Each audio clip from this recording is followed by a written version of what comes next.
Welcome to the Slop Temple. We pray this video helps. You start by preparing your tools and gathering facts. Install FFmpeg and FFprobe and check the target device or app specifications. Once done, run FFprobe on the problematic file to list codec, profile, level, pixel format, frame rate, container, and audio format.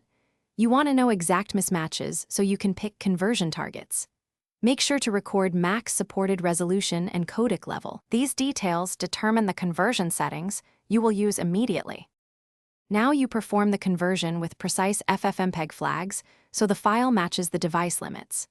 Use libx 264 with a conservative profile and level, and set pixel format to YUV 420p because many players require it. Then scale and limit frame rate and bitrate to the recorded supported maxima, and place the result into an MP4 container with AAC audio.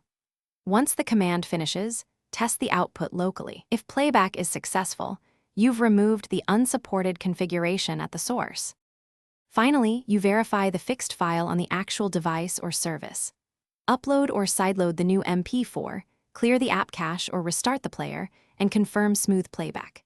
If errors persist, collect player or device logs and rerun FFprobe to compare again.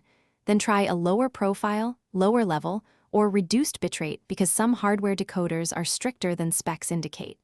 Make sure to test different profile level combinations. That logging step is the key troubleshooting tip to pinpoint. Thanks for watching. Consider subscribing if we helped you.